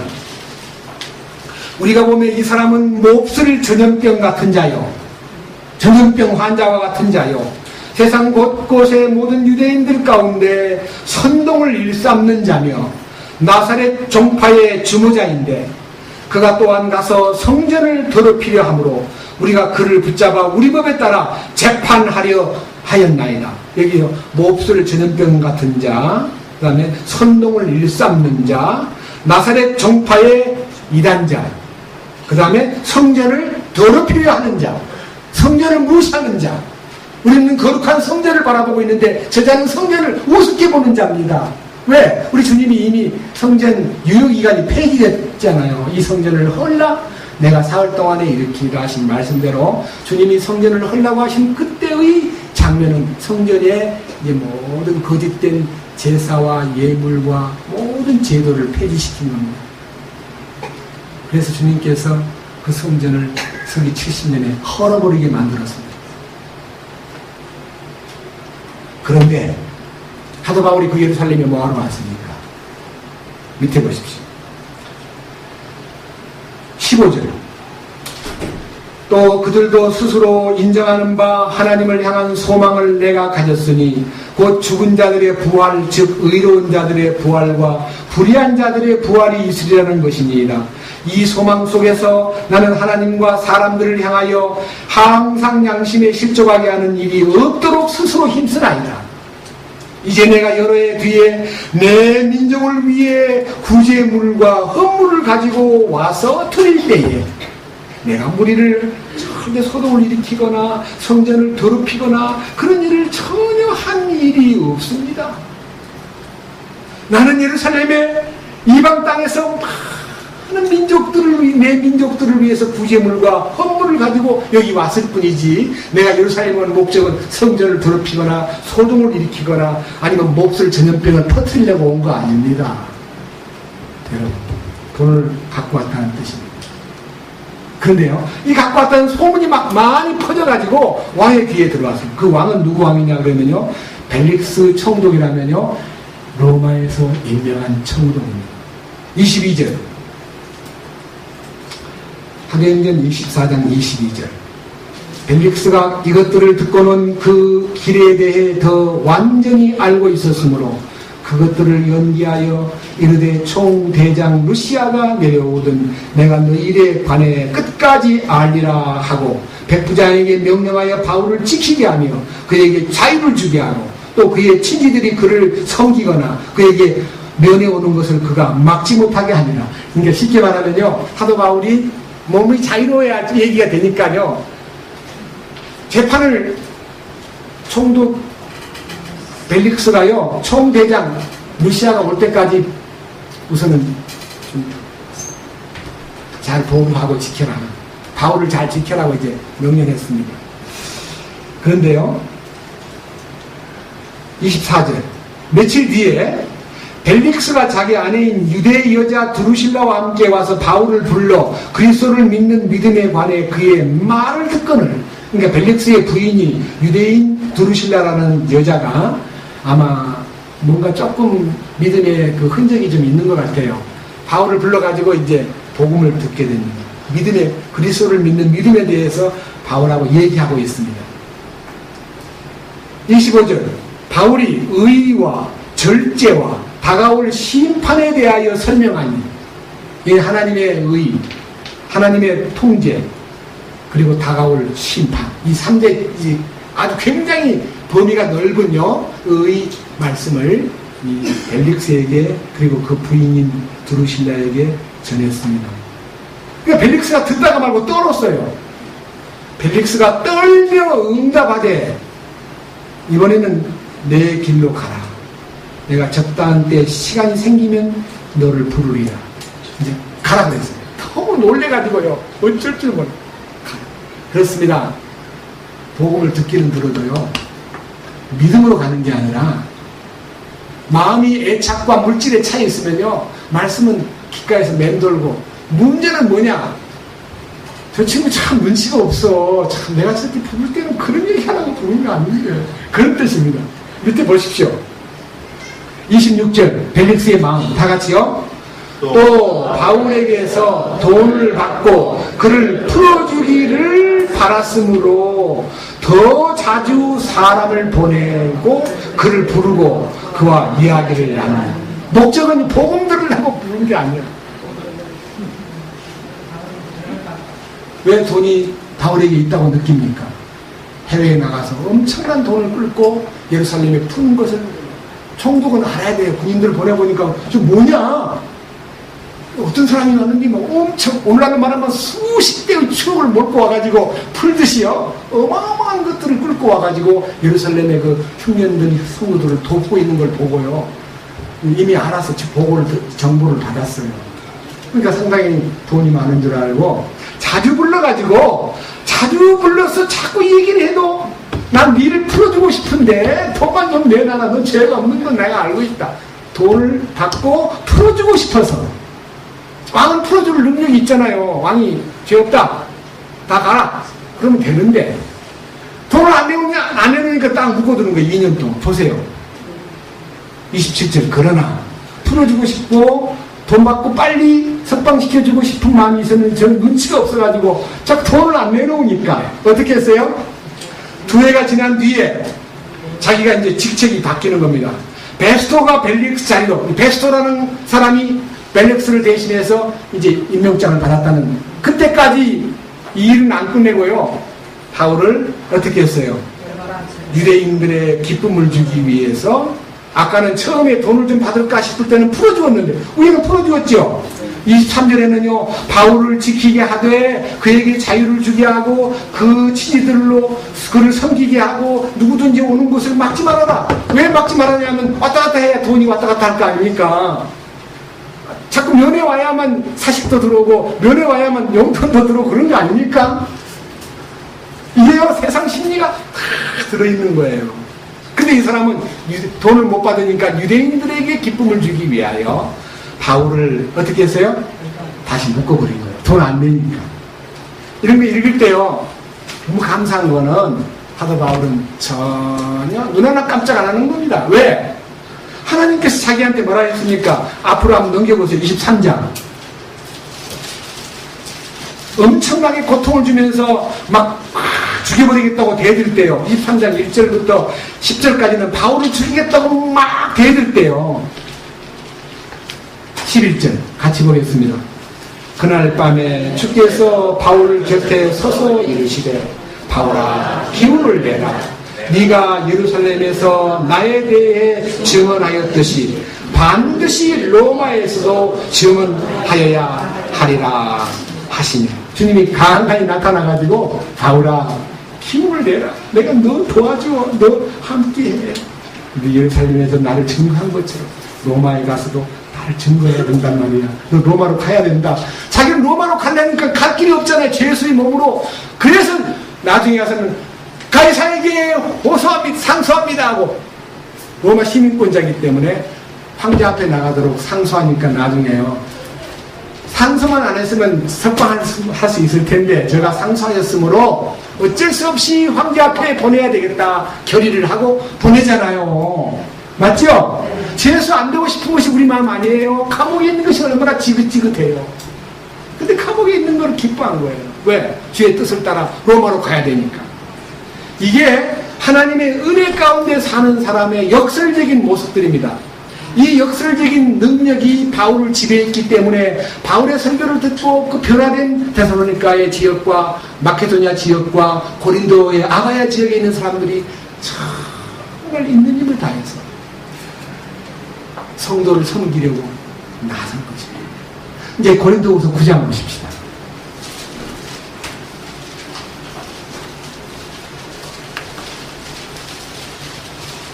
1절 성도들을 섬기는 일에 관하여는 내가 너희에게 쓸 필요가 없나니 너희 마음의 열심을 내가 아노라.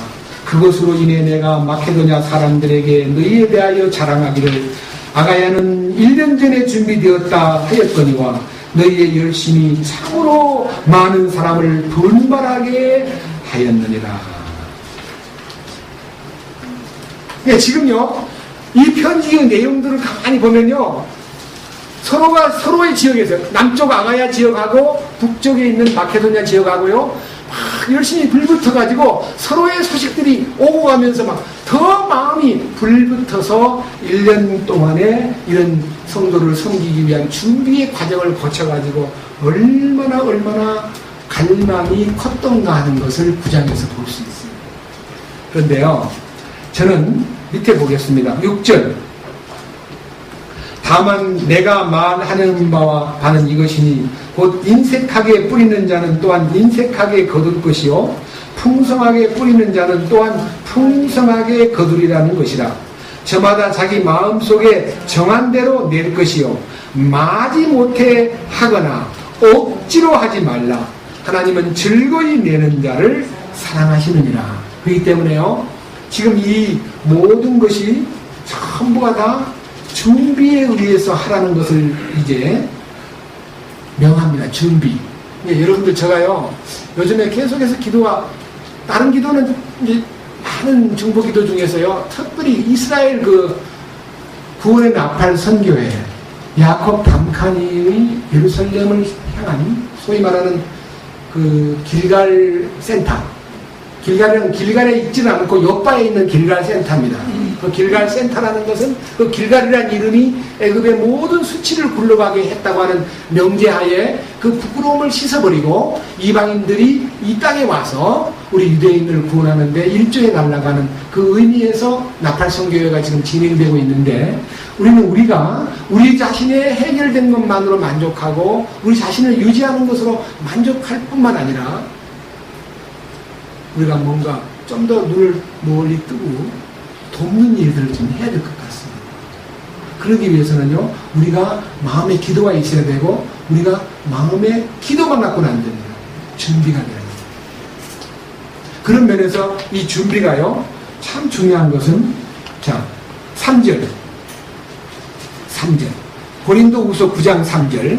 그럼에도 내가 그 형제들을 보낸 것은 이 일에 관하여 우리가 너희를 자랑한 것이 헛되지 않게 하고 또 내가 말한 것 같이 너희가 준비하게 하려 함이라. 이 준비를 해야 된다는 겁니다.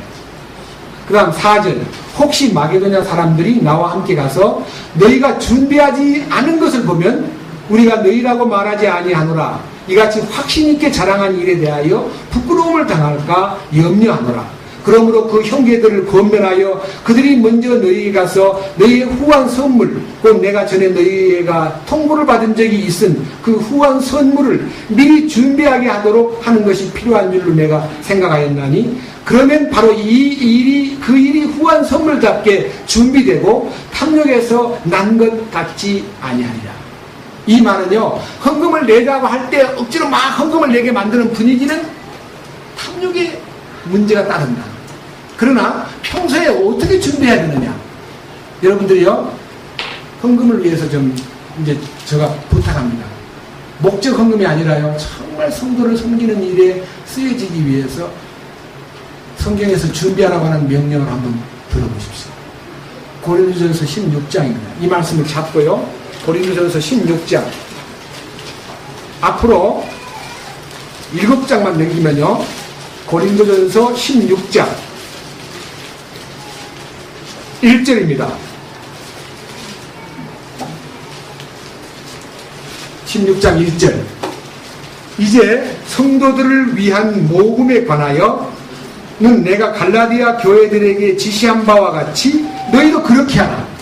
아마 이 갈라디아 교회의 헌금을, 갈라디아는 아시아 교회입니다. 갈라디아 교회에서 어떻게 헌금을 해야 됩니까? 우리도 같이 동참하고 싶습니다 하니까 바울이 성령으로 그들에게 대답을 해준 건데 그 대답이 2절입니다. 다 같이 보겠습니다.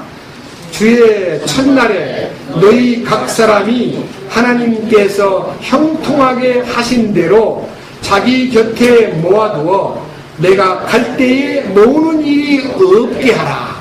이 말은요, 사도 바울이 거기 도착해가지고 헌금합시다가 아니라 내가 하기 전에 너희들이 매주일 첫날에 각 사람이 하나님께서 형통하게 하신 대로 하는 말은요, 그래서 외국에는요 주급을 줘요. 주급.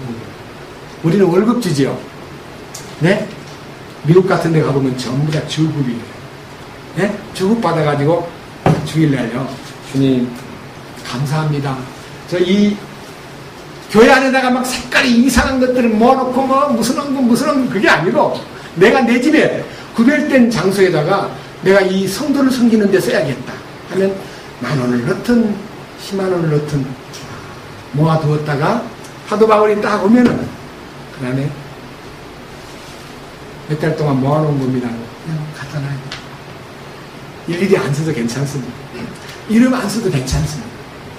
주님이 다 보고 계십니다. 그 다음 3절. 내가 가면 너희가 너희의 편지로 인정하는 자들이 누구든지 내가 그들을 예루살렘으로 보내어 너희의 너그러운 선물을 가지고 가게 하리라. 또한 만일 나도 가는 것이 합당하게 여겨지거든 그들도 나와 함께 가리라. 그러니까 처음에 바울은요 자기가 일일이 안 가려고 그랬습니다. 그러나 주님이 가라 그러면 나도 가야지. 그들을 돕는 일에 나도 가야지. 이게 이제 사도 바울의 갈망이 로마서를 통해서 표현됩니다. 내가 이번에는 꼭 예루살렘 갔다가 로마로 가야겠다. 그 다음 꼭 스페인도 가야 되겠다 하는데 그 중간 코스에서 가장 큰 일이 예루살렘 성도를 돕는 일에 대한 마음의 갈망이 바울에게 있었다는 겁니다. 왜 이 말이 로마서 끝부분에 나와 있습니까? 우리 교회의 3대 목적이 있습니다. 교회의 3대 목적. 에베소서 넘겨보십시다. 에베소서 4장입니다.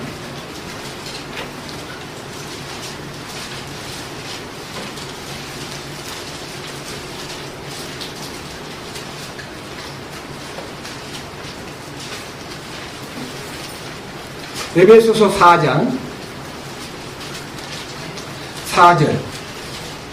너희를 부르심의 한 소망 안에서 너희가 부르심을 받은 것 같이 한 몸과 한 성령이 있고 한 주와 한 믿음과 한 침례가 있으며 한 하나님이 계시니 곧 모든 것의 아버지시라. 그분께서 모든 것 위에 계시고 모든 것에 두루 계시며 또 너희 모두 안에 계시느니라. 이 말씀을 가만히 읽어보면요, 우리는 한 믿음, 한 주님, 한 침례, 한 성령, 한 하나님에 의해서 한 몸이 되었구나. 이게 이제 한 몸이 되었다는 이 원칙이, 한 몸 된 이 원칙이 우리 안에 확실하면 저는 이렇게 생각합니다. 제 믿음에 대한 고백을 여러분 앞에 이렇게 하고 싶습니다. 탈무드에 이런 얘기가 있습니다. 몸뚱아리는 하나인데 머리가 둘 있는 애기가 탄생했습니다. 보통 문제가 아닙니다. 그래서 이 애기가 둘이냐 하나냐, 이게 쌍둥이냐 아니면 이게 둘이냐 하나냐를 묻기 위해서 라삐한테 찾아가서, 라삐님, 이 아이가 몸은 하나인데 머리가 둘입니다. 이거 아이가 하나입니까 둘입니까? 하고 물어보니까요, 라삐가 이렇게 말했습니다. 한쪽 머리에다가 뜨거운 물을 좀 부어봐라.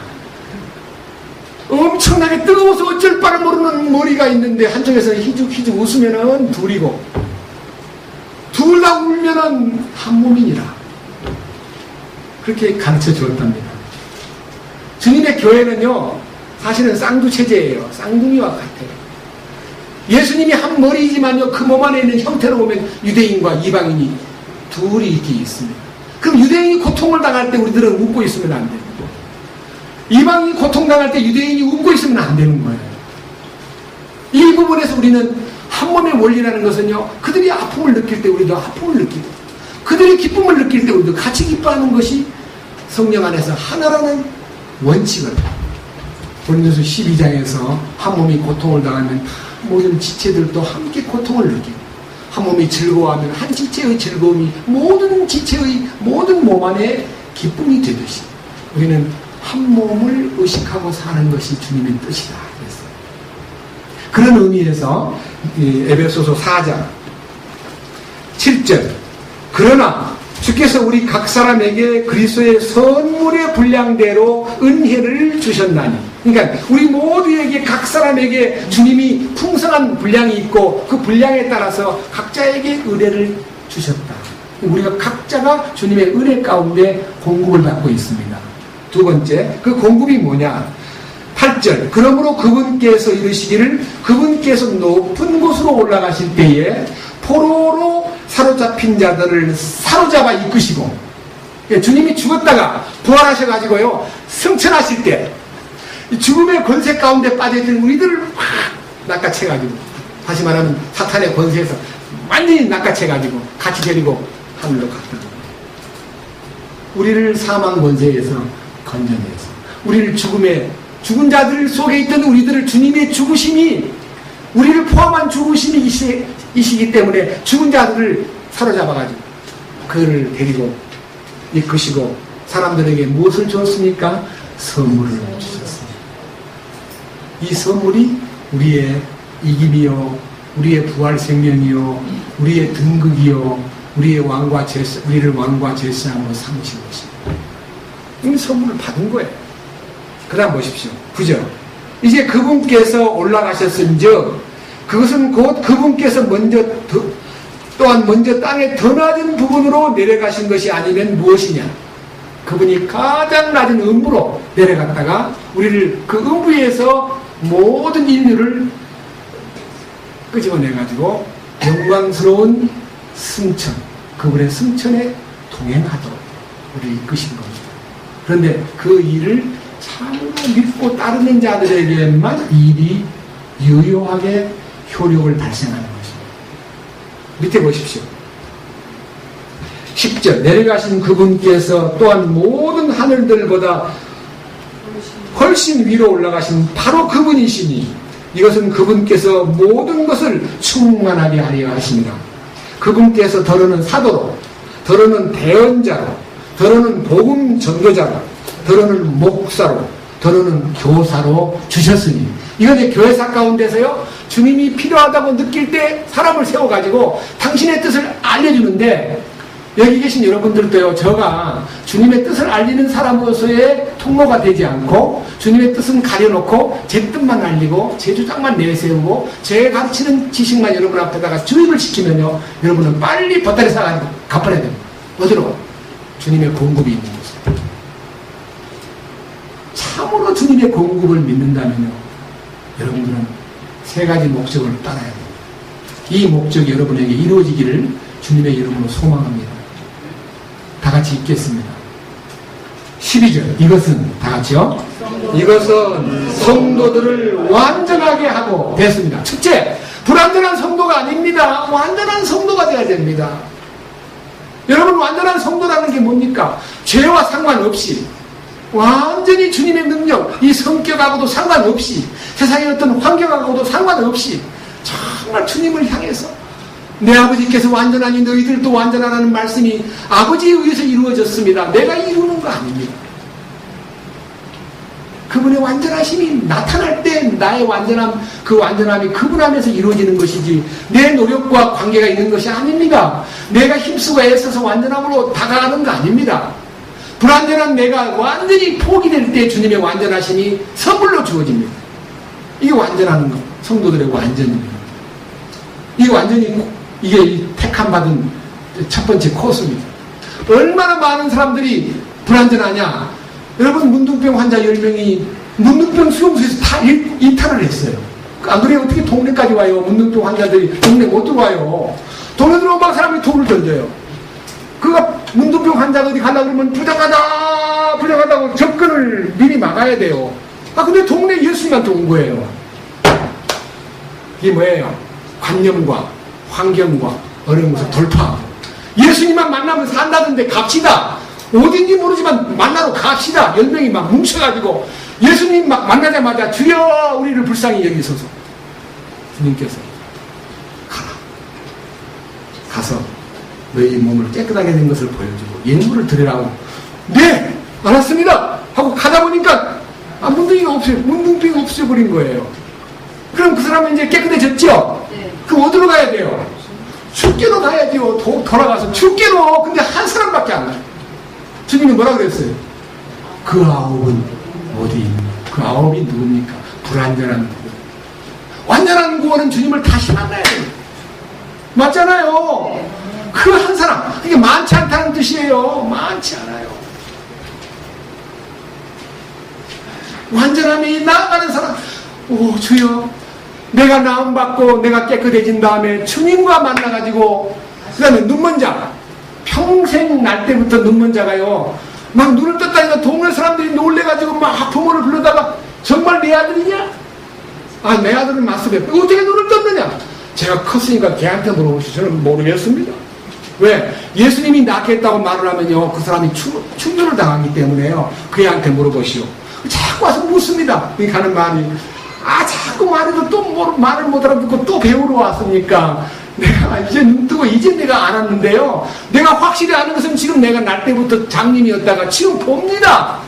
세상에 태어나서 눈먼 자의 눈을 뜨겠다는 얘기를 들은 적이 있습니까? 그랬더니 이게 죄 가운데 있으면서 우리를 가르치려 그래. 나가! 쫓아버려. 쫓겨나가지고 어디로 갔습니까? 예수님한테 가. 예수님한테 가서 쫓겨난 얘기 하니까 예수님이 말하지더니 네가 성전에서 주님 만나요. 성전에서. 맞죠? 만나가지고 주님께서 더 심한 것이 생기지 않기 위하여 가서 다시는 죄를 범하지 말아요. 여러분, 주님은 죄를 범하지 말라는 것이 주님의 뜻입니다. 요한복음 8장에 있는 가늠하다가 잡힌 여자를 놓아줄 때도 가서 다시는 죄를 범하지 말라. 죄의 길로 가지 말라. 그 죄의 길로 안 가려면 어떻게 해야 돼요? 주님과 같이 가야 죄의 길로 안 가잖아요. 이 완전한 길이 주님의 뜻입니다. 이게 완전한 주님의 명령입니다. 이 대열에 들어가야 됩니다.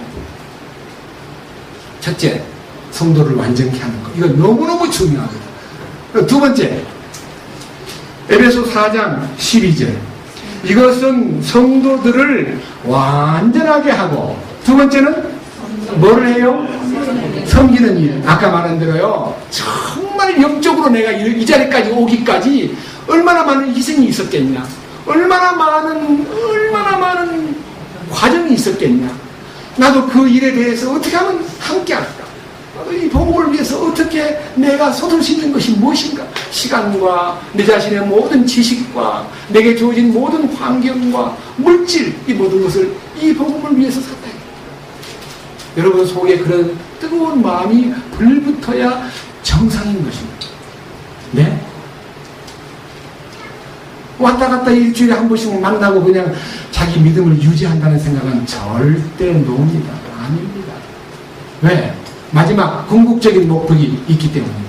성도를 섬기는 일, 이것이 너무 중요한 일인데 마지막 뭐라 그랬어요? 그리스도의 몸을 세우게 하려 하신 이 몸이 건축됩니다. 몸이. 이건 정말 주님의 신부입니다. 신부의 반열에 들어가는 거. 이기는 자의 반열에 들어가는 거. 이게 전부가 다 흰옷을 입는 거. 이건 교회가 세워지는 것입니다.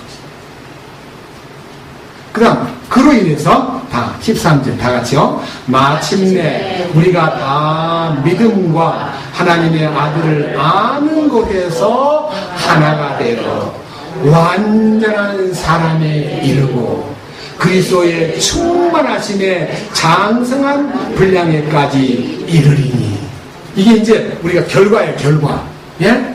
성도가 완전해지고 섬기고 교회가 건축되고 그 속에서 마침내 우리는 믿는 것과 아는 일에 하나님 아들 안에서 하나가 되는 거예요. 하나. 완전히 하나가 되는 거예요. 지금 저는요, 강제적으로 여러분 하나가 됩시다는 말은 못합니다만 여러분이 주님 안에서 하나됨을 확신하고 하나됨 안에서 여러분들이 여러분의 인생의 남은 길을 걸으셔야 됩니다. 하나 돼. 자꾸만 눈을 딴 데 돌리고 어디 좀 더 좋은 데 없나 이렇게 방황하는 거는요 너무너무 안타까워요. 여기 말고 딴 데 없다 그 말 아닙니다. 정말 진심으로 이 속에서 하나됨에 대한 눈을 뜨고 그 하나됨 안에서 주님이 또 열어주시는 또 다른 이 주님을 향한 참된 생명을 갈망하는 사람들과 또 하나 되게 하시는 역사가 나타납니다. 저는 그걸 바라고 있습니다.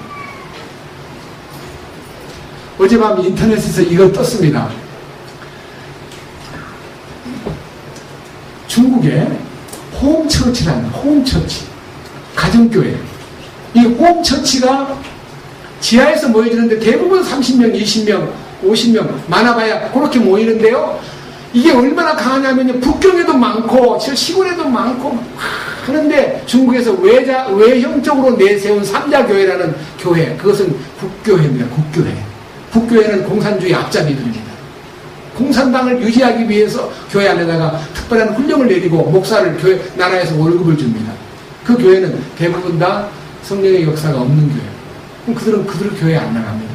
지하에서 모이는데 홈처치라고 하는 집에서 모이는 그 교회 안에서의 신앙생활이 생명을 걸고 자기들의 믿음을 지키고 있고 그 믿음을 견고하게 간증하는 얘기를 잠깐 써놓은 그 기사를 봤을 때 마음의 기도가 있을 때 주님 어떤 환경에 있든지 어떤 방법으로 주님을 섬기든지 주여 만날 수 있도록 도와주십시오. 기도하세요. 중국을 향해서도 예루살렘을 향해서도 또 북한을 향해서도 주여 정말 진심으로 주님을 사모하고 찾는 사람 또 한국 땅의 어느 곳으로 주님을 향하는 진정한 갈망을 가진 분들이 있다면 만나도록 인도해 주세요. 그 마음의 기도가 있습니다. 이 보십시오. 뒤에 14절. 그게 목적입니다. 우리 목적. 맞죠? 우리 목적 맞죠? 14절. 그 목적은 이제 이것이 확실하게 믿음과 하나님의 아들을 아는 것에 하나가 되고 완전한 사람에 이르러 그리스도의 충만하심으로 그 장성한 분량이 내게 연결이 되고 나면은 그 목적 때문에 이제부터는 더 이상 어린아이처럼 왔다 갔다 하고 철없이 굴지 않으며 사람들의 속임수와 몰래 숨어서 속이려 하는 자들의 사용하는 간교한 술수와 온갖 교리의 바람에 이리저리 흔들려 밀려다니지 아니한다 그랬습니다. 여러분 제가요 여러분 가운데 막 많이 헤맨 얘기 듣습니다. 그러면요 주님 이리저리로 헤매는 네 모양 저 먼 수초롱하니 그만 헤매세요. 네? 정말 주님 안에서요 말씀에 서영적이게 붙어있으란 말 아닙니다. 정말 주님의 말씀에 딱 붙어있습니다.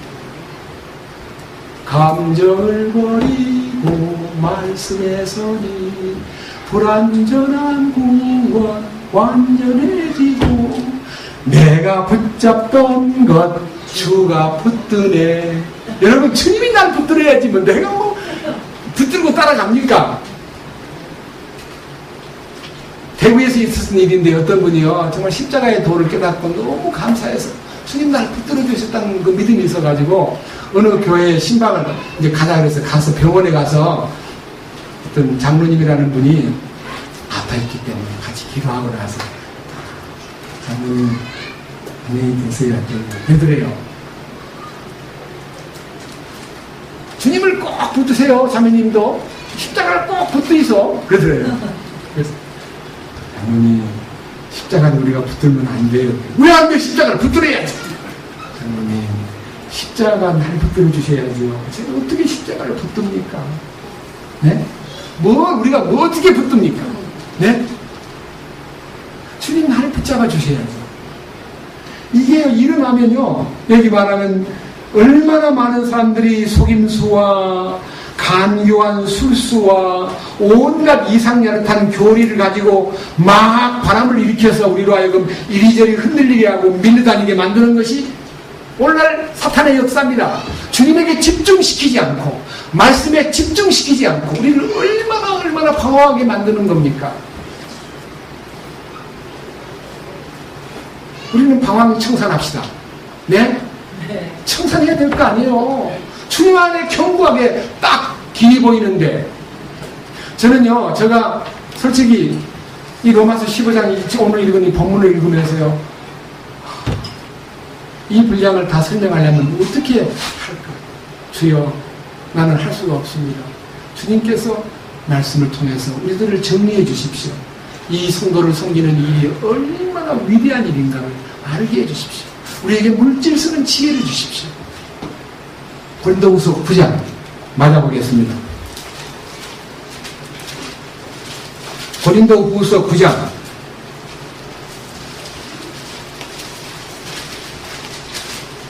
8절, 이게 이제 클라이막스입니다. 다 같이 읽겠습니다. 9장 8절. 하나님께서 능히 모든 은혜를 너희에게 넘치게 하시나니 이것은 너희가 항상 모든 일에서 모든 것이 넉넉하여 모든 선한 일을 풍성히 하게 하려 하심이라. 제가 지금 이 교재 가운데 제가 계산을 안 하기 때문에 뭐 부족하다는 느낌보다는요, 감사합니다. 우리를 이 정도로 충만히 채워주신 것을 감사합니다 하고, 조금 더 마음에서요, 여러분들이 너무 인색하다, 너무 관심이 없다, 그런 마음 없습니다. 이런 집 주신 거예요, 너무 감사해요. 네? 이런 공간 주신 거예요. 그 다음에 이 교회 안에 막 돈 필요한 일들이 막 생겨가지고 막 여러분 너무 어렵습니다, 어쩔래요, 이런 말 안 하고요, 그냥 수양해서 거기에 합당하게 맞춰가지고 올해 이제 저 여름 수양회를요, 여기서 한번 해보고 우리들 모두의 의견 속에 좀 불편하다, 주님 계시는 우리가, 주님 안에 있는 우리가 좀 더 좋은 환경을 얻으면 어떠냐 하고, 작년에 했던 여름 수양회 했던 장소하고 비교해가지고 내년에는 선택의 여지가 있는 그런 기회가 오기를 원합니다. 우리는 어떻든 간에 주님 안에서 주님 주시는 어떤 방향과 그때의 응답을 갖고 우리는 나아갈 뿐입니다. 여기서 수양을 할 때도 참 좋았습니다. 그러나 우리 인원이 감당할 수 만큼 한 70명 이상이 모이면 여기서 못 감당하니까 회관을 빌렸고, 거기 가서 움직이는 모든 움직임도 주님이 틀림없이 역사하실 것이다. 역사를 믿고 그분의 능력 안에 우리가 인도를 받는 것입니다. 그런 면에서 하나님이 능히 모든 은혜를 너희에게 넘치게 하시나니, 그래서 이 마케도냐와 아가야 지역의 사람들의 마음이 기쁨이 넘치고 감사가 넘치고 자원하는 심령이 넘친 모든 것은 하나님의 은혜다. 하나님의 은혜가 그들을 넘치게 한 거야, 그런 뜻입니다. 목적이 있습니다. 왜 그 은혜가 넘치도록 하시느냐? 너희로 하여금 모든 일에 모든 것이 넉넉하여 모든 선한 일을 풍성하게 집행하게 하려 합니다. 우리 주님이 역사하시면요, 모든 게 풍성합니다. 그 가난 속에도 주의 풍성이 나타납니다. 네? 그래서 우리는 어떤 환경에 있어도요, 주님의 풍성하심을 맛보고, 말씀 풍성, 찬송 풍성, 감사 풍성, 뭐 연보, 가난 속에서요, 연보가 많이 나와가지고 우리가 뭐 그 연보를 보고 누가 매력을 느낍니까? 주님에게 쓰심에 합당하게 연결되길 바라고요. 한 가지, 오늘로부터 여러분 각자가 예루살렘을 위해서, 또 전국에 꼭 어떤 일이 있을지 모르겠습니다. 북한 쪽에 어떤 지하교회에 어떤 일이 있을지 모르겠습니다. 우리가 남쪽에 우리 같은 지역 안에도 어떤 역사가 있을지 모르겠습니다.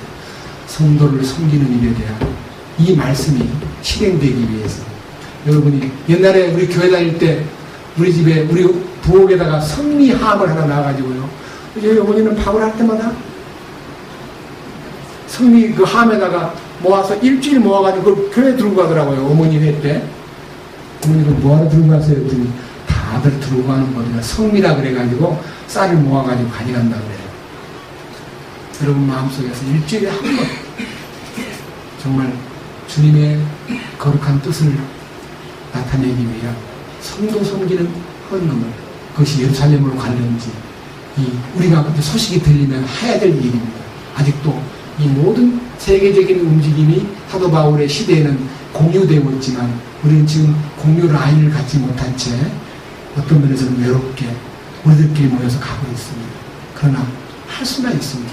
우리는 넓게 주님의 뜻이 나타나고 역사가 명령될 때에 함께 움직여야 됩니다. 그런 마음으로 여러분 기도 속에서 성도 섬기는 말씀을 고린도후서 8장 9장을 깊이 읽고 기도 속에서 실행이 우리 안에서 일어나기를 주님의 이름으로 소망합니다. 기도하겠습니다. 주님 감사합니다. 이 거룩한 섬김의 직무가 주님의 의를 나타내고 주님 살아계심을 나타내고 주님의 은혜를 풍성하게 나타내는 통로라고 우리에게 알려주셨습니다.